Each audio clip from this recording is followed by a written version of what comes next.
This week we're going to talk about the mass media and its connection to public relations. Now, when I was an undergrad getting a degree in mass communication, we often spoke about the direct link between those that are in journalism or advertising and then those that are in public relations. Strangely enough, even though my undergraduate was in mass communication, the public relations degree or courses were in speech communication, which is where my advanced degree is. But there is such an overlap that it could fit into any of those departments. It just depends on the direction that those take with it. So let's look a little bit about mass media. We're going to talk about the different types of connections that exist between public relations practitioners and those that are in mass media. So we're going to talk about things like news releases, product placements, interviews with journalists, and so on. Quite a few things, and we'll just touch on each of them briefly so you kind of know terminology-wise what each of those entail. And we won't go into a lot of depth because that's a lot of information, but it'll give you a good overview. So let's talk first about news releases, because these are some of the most common things that you hear of when you think of public relations and its connection to mass media. But it comes in a lot of different formats. You're actually going to look at specifically online news releases, and those differ than a traditional news release. But in general, it's the most common tactic, and it is basically a dissemination of information to the mass media. So it's very specific, and it is typically about a specific issue or circumstance or new product release or what have you. They are key sources for a large percentage of news articles, be them a traditional newspaper or one that is done online or in any other format. Much of what we get, in some cases up to 80%, maybe even more, of the news articles that you read come from PR news releases. So it is a big area of interest for a lot of folks, and that is why, if you notice on some of the interviews that I've done with PR practitioners, and if you've read anything about having a job in public relations, you've noticed that there is a link between journalism and public relations, because this is a big part of that, being able to write these articles in a way that would be something a journalist would want to publish or want to alter in some way, positively, hopefully. But news releases are huge. You have to determine when the right time for a news release is. So you don't want to just send out news releases haphazardly. You want to answer a few basic questions. What is the key message? What are you trying to get across? And who are you trying to get it across to? So who's your primary audience? And what does that audience gain from the product or service? And when you think about that question, that's where you want to start your news release. And we'll talk about that in a second. But what do they gain, and what objective does the release serve for the PR practitioner and the client? So those are some key questions you want to ask yourself before you go into depth about this idea of a news release. Now, the content of a news release is very specific as well. You want to have a lead paragraph that gives you all the major important information. And it's usually not a huge paragraph, it's a shorter one, but it gives you some really good information. And we typically use what's called the inverted pyramid approach, which means the biggest, most important information comes in a succinct way at the beginning, and all the fill-in details come at the end, at the bottom. The reason that it is done that way is oftentimes you have a couple of things to consider. There's a lot of different factors that play into what gets read and how it's published and so on. Now, if you're looking at the inverted pyramid, there are major things to keep in mind. One, if the editor or reporter doesn't find anything interesting in those first few lines, they are probably just going to delete it. A lot of times these come in the format of emails or other formats like the digital ways to release these news products. So if it is something that they are not interested in, it'll just be deleted. Also, editors cut stories from the bottom. So a lot of news releases are part of a major story or part of a placement within a newspaper. So if you don't find your information really interesting, they're going to start cutting from the bottom of the information on up. So if they need a smaller portion, they're going to take what happens at the end delete that and leave the first paragraph or so. So you want to make sure all the important stuff is in that first paragraph. And then also, readers don't always read the full story. They may scan it, they may read the first 2 or 3 sentences and feel like they got the basics about the news release and then be done with it. So you want to make sure all those things are at the beginning. Now, in addition to the content, and when I say content, I mean the words, the written language, you also want to consider the use of publicity photos. Now, I'm not going to spend a whole lot of time going over what is a good photo and how to create it and what lighting you need, because most of the time PR practitioners or companies have a professional photographer on staff that can take these photos and knows about things like quality, subject, composition, context, and so on. However, it may be of value to you if you are planning to represent yourself and or a company in some way to take a photography class or two and see sort of how you would incorporate some of those things to get the best picture across. If you've ever looked at professional images, maybe you went and had your family photographed with a professional photographer and then compared that to, say, a photo you took with your phone, it's quite different. There's a distinct difference in engagement, a depth to those photos that don't usually exist when you take phone pictures or anything with a simple camera. So it's something to consider. Maybe taking a class in that category might have benefit to you. So these are also part of that news release, and a lot of times that's the first thing the eye is drawn to. So not only do your audience, your target audience, typically lean towards looking at those things first, the images first, but so do the editors and the journalists. So it's something to keep in mind. A good publicity photo can be the reason why a story is accepted or rejected. Now, there are other forms of connections with mass media apart from the news release. And remember, I said there's also other forms of news releases. You have online news releases. There are particular avenues that you can submit news releases to, like Business Wire or PR Wire. Those are all options. But you may need something a little different. So we have a couple of things listed here. First, media, advisories or quote alerts are memos to let the press know about something they may want to cover. So if you've got an event coming up or a release, something where the journalist or editor even would want to come visit, then you're just going to send out a quick alert as opposed to a full news release. Another option is to provide a fact sheet. Fact sheets are used a lot when a new person is hired as a major player in a company, or when a new product is released, or a new building is created for a company, and what have you. So it's needing, the company or the group is needing to list out some basic facts about, say, the person they just hired, or the new avenue or the new product that they are branching out onto. So you would create sort of a list of facts about that person, place, or thing. And fact sheets are versions, and when I say fact sheets, FAQs are versions of what I just mentioned. So I said there are things called fact sheets that sort of list out facts about the person or place or thing. A FAQ is more like frequently asked questions about something already established. So these are different things in which you can include. You can also have what's called a media kit. I used to do these a lot when I was in PR, and we would put together packages for a news release kit. And so we would put in, say, we were trying to represent the Shriner Circus, which I don't advocate for.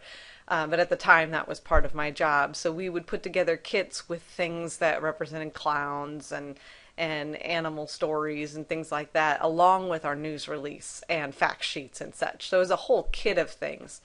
Nowadays, there's more electronic kits where you'll have video images, photographs, links, websites, and all of that all in one electronic press kit that you would send off digitally to a group or to a journalist. So those are a little bit more involved, obviously, but they can be very appealing to a journalist because all the information is there and the journalist doesn't have to go out and get the images. They have them right there. So that's something that is often used. Also, pitch letters are part of the PR repertoire. So there's short notes or letters sent to journalists to draw their attention to a story. So it's not a media alert. It's not saying, hey, here, we're having this event and you should come.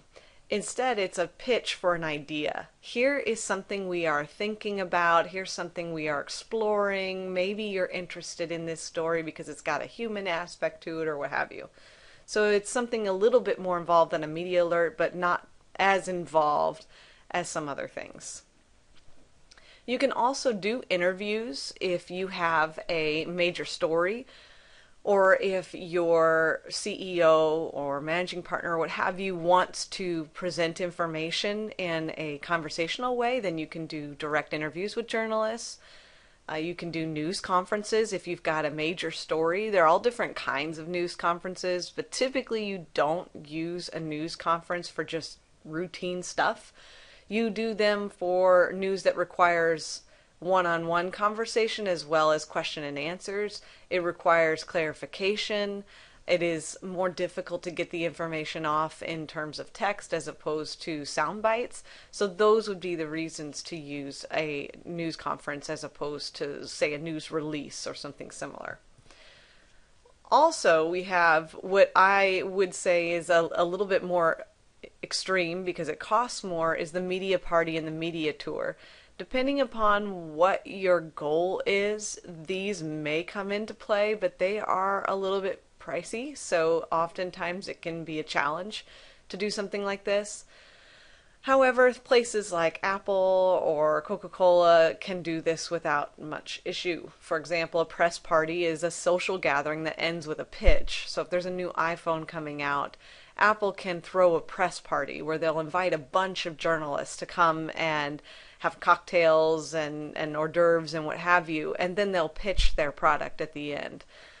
There are also what's called a media tour, and there's a bunch of different types of tours. It just depends on what your goal is. Over here we have a comment about the familiarization trips. If you ever saw a company or a newspaper advertise or comment about a vacation spot, that would likely have come from a familiarization trip. So your PR practitioner, your group, your client will invite them to come tour the area. I'm like I told you early in the semester, I'm a big fan of Harry Potter and all that is associated with that. And when the new Harry Potter world in Universal Studios was created, before they ever opened, they had a media party. So it was a tour of the area of the new park and all of the events that they had and all of the rides and attractions and stores. And they invited the media to be the first in there. And they had no lines and they got to explore everything and be a part of it all so that they could encourage them to write about it. So there are things like that. That would be considered a media tour. Again, it's a little pricier because, as you can imagine, in that circumstance, they had all kinds of expenses to pay for. The food, because they're not charging, most of the time they're not charging the journalists for their meals. They had the employees that they paid, they had to run the equipment, and so on. So there's a lot of different things that go into that, but it could be worth it in the end to get a good story. Now we also have more of an audiovisual format of news releases. Much of what we talked about so far has to do with a traditional news release, maybe done in non-traditional ways like online, but it is a traditional format. It's written language. Now there are other formats as well. Audio news releases, for one, are basically snippets, radio advertisements. You don't usually do anything more than about 60 seconds, and it's articles and comments and maybe quotes about your product. And that is something that they could use as an advertisement or as a clip for a news story on, say, a radio station. And a lot of times you see this on podcasts nowadays. They'll send out little blips and then they'll play that clip as they are going through the podcast material. Now, one really popular thing is a PSA, or a public service announcement, and that's going to be something you're going to explore here later in the semester. It is basically an unpaid announcement that promotes the programs of government or voluntary agencies, or that serves the public interest. So it's not necessarily an advertisement, although it may be supported by a particular client. It is more of a public service that you are offering. So it might be something related to health or a civic event or something along those lines, a food drive. Maybe to warn everybody that this is about the time of year to get your flu shot, or to make sure you're starting to wear sunscreen because it's starting to be summer, those sorts of things. That's the kind of thing that you'll see PSAs about. And they come in a lot of formats. You can literally record the PSA, or you can write it in hopes that a journalist or a talking head from a radio or television show will go ahead and do that PSA out loud for you. Also, radio tours are another option. This involves an organization's spokesperson being interviewed from one location, but many journalists across the country will call in and talk to that person. You see this a lot. It's pretty regular practice, and oftentimes those poor people are speaking to 10 and 12 journalists in one sitting. So it just comes back to back to back to back, and it can be a bit overwhelming for them. But it's still something of value to your company. A video news release is also similar to what we just mentioned earlier. It's produced in a format that television stations can easily use or edit to their needs, so it's more involved. It's much more expensive because not only do you have the audio, but you have the video connected to it. But it really has good potential to reach large audiences, especially if you are sending these to one of the core television stations, 2, 4, 5, 11, they reach massive groups of people. So it could be of high value to you. It just depends on your circumstance and what you need it for. Now, satellite media tours are becoming more popular. These are a series of pre-booked one-on-one interviews from a fixed location via satellite with a series of television journalists or talk show hosts. So if you watch news stations where you see the side-by-side, where there is the talk show host and then there's the person that they're interviewing, that's a satellite media tour. They are interviewing that person from somewhere else. Sometimes you'll even see a little bit of a delay where somebody didn't hear you right away. You see that sometimes on sports broadcasts where the person in the booth is talking and then the person that is on the field didn't quite hear until about 30 seconds later, and then they come back with it. That is typically a satellite media tour. Usually it's much further apart than that, but it is one thing that you see quite often. And then personal appearances is something that you'll see, especially in pre-recorded shows, like magazine shows or comedies and what have you. You'll have a personal appearance of a major person. And then when you book that guest, the guest has to have an appealing personality. You don't want to just pick the CEO because he or she is the CEO. You want that person to be engaging and not be off-putting in any way, because then that hurts the image. So it may not be the head of your company. It may be the second in charge, or maybe it is the PR person instead. It just depends on the situation. And then finally, we have what's called product placements. You may see this in movies, in television shows, and what have you. Now, I remember distinctly kind of a farce on this with The Truman Show. If any of you have ever seen it, there was a sort of a funny joke about the idea of product placements in The Truman Show, because it was really a show, and so there were a lot of times in which the Coca-Cola can had to be facing outwards and the cereal box was tilted at a particular angle so that people could see the product as you were watching. But it's almost a subliminal message as opposed to a direct advertisement. I used to watch the show 24, and all the good guys' cars were Ford Explorers. That was a product placement. Transformers, Bumblebee is a Chevy. So there's that sort of thing that would be considered a product placement. So keep in mind some of these avenues, ways in which you can communicate with the mass media and be as promotional as you can. Hopefully you will find one of these or multiple of these options as appealing for your client, because when you do that big project at the end, you want to make sure to have multiple ways to promote your client. As we mentioned earlier in the semester, variety is key. Diversity and variety can make a big difference in whether or not you're accepted from your audience, or whether or not you're accepted at all from the journalist. So hopefully that gives you a good overview. If you have questions, comments, concerns, let me know, and hopefully I'll be of help. Thanks.